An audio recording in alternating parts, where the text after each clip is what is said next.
Guys, welcome back to my channel. I hope you all are doing well. So आज हम discuss करने वाले हैं वॉल्टर मॉडल। प्रीवियस लेक्चर में हमने गॉर्डन मॉडल को डिस्कस किया था।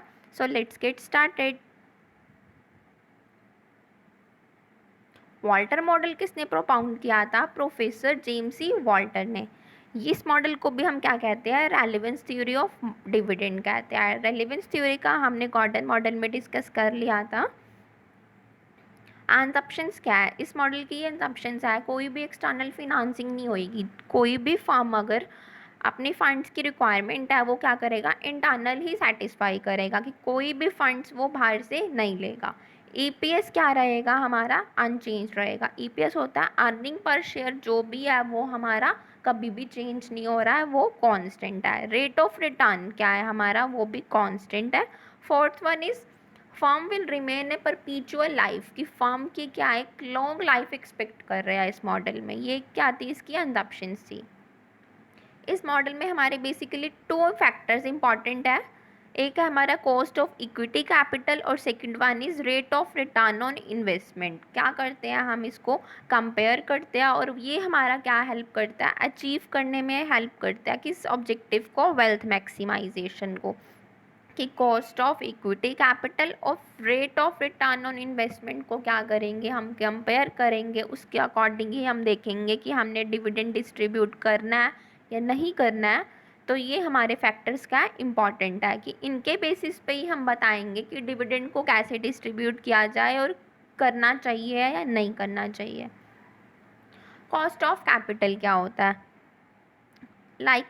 सारे फर्म्स को क्या होती है? फंड्स की रिक्वायरमेंट होती है। तो यहाँ पे एग्जांपल लेते हैं, एबीसी लिमिटेड को फंड्स की रिक्वायरमेंट है और वो उसके क्या सोर्सेज होते हैं फंड्स को गेन करने के लिए? या तो इक्विटी होता है या डेट होता है। इक्विटी क्या होते हैं? हमारे ऑनर्स होते हैं। और डेट क्या होता है? बैंक से लोन ले लिया, डिबेंचर्स इशू कर दिए, ये सारे हमारे क्या है? डेट के सोर्सेज है।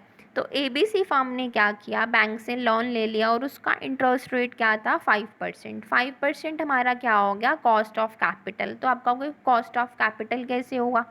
कॉस्ट ऑफ कैपिटल ऐसे हुआ किसी भी पर्सन ने फंड दिया किसी भी कंपनी को, वो क्या करेगा? इन रिटर्न कुछ एक्सपेक्ट करेगा। उसकी एक्सपेक्टेशंस ही क्या है? Cost of capital. यहाँ पे क्या करा? बैंक ने लोन दे दिया एबीसी लिमिटेड को। इन रिटर्न जब वो पैसे दे रहा है एबीसी लिमिटेड को, तो वो भी तो कुछ एक्सपेक्ट कर रहा है ना कि क्यों भाई मैं पैसा क्यों दूँ मैं इसको। तो वही क्या है? 5% क्या है हमारा? कॉस्ट ऑफ कैपिटल है। बेसिकली 3 सिचुएशंस होंगी। क्या? एक ग्रोइंग फॉर्म होती है, एक होती है डेक्लाइनिंग, एक होती है नॉर्मल फॉर्म। ग्रोइंग फॉर्म क्या होएगी? मेरे को पता है कि ग्रो कर रही है वो फॉर्म, तो मतलब उसका क्या है? रेट ऑफ रिटर्न है जो उसका ज़्यादा होगा। तो यहाँ पे क्या है? रेट ऑफ रिटर्न जब उसका ज़्यादा होगा तो उसको डिविडेंड डिस्ट्रीब्यूट नहीं करना चाहिए। उसको क्या करना चाहिए? क्योंकि उसके पास क्या होंगी? एम्पल अपॉर्चुनिटीज़ होंगी इन्वेस्टमेंट की। तो उस केस में उसको क्या करना चाहिए? अपने फंड्स को डिस्ट्रीब्यूट ना करने के बजाय उसको इन्वेस्ट कर देना चाहिए। डेक्लाइनिंग फॉर्म क्या होएगी? डेक्लाइनिंग से पता ही चल रहा है कि वो डेक्लाइन कर रही है फर्म, तो क्या होगा? उसकी कॉस्ट ऑफ कैपिटल ज़्यादा होएगी और उसका जो रिटर्न होगा वो कम होगा। तो मतलब जो भी उसको थोड़ी बहुत अर्निंग हो रही है तो उसको क्या करना चाहिए? इन्वेस्टमेंट करने की बजाय क्या करना चाहिए? उसको डिस्ट्रीब्यूट ही करना चाहिए, क्योंकि उसके पास इन्वेस्टमेंट के कुछ ज़्यादा अच्छे ऑप्शंस भी नहीं होंगे। तो इस केस में क्या करना चाहिए? डिस्ट्रीब्यूट करना चाहिए। नॉर्मल फॉर्म क्या होती है? जिसका कॉस्ट ऑफ कैपिटल और rate of return on investment क्या इक्वल है। तो उस केस में डिस्ट्रीब्यूट करे या नहीं करे, ये क्या फर्म पे डिपेंड करता है कि उसको डिस्ट्रीब्यूट करना है डिविडेंड या नहीं करना है। ये हमारा फॉर्मूला है। लिमिटेशंस क्या आती है इसकी? इस मॉडल की लिमिटेशंस ये है कि कोई भी एक्सटर्नल फिनांसिंग नहीं हो रही, लेकिन प्रैक्टिकल लाइफ में तो ऐसा कुछ होता ही नहीं है।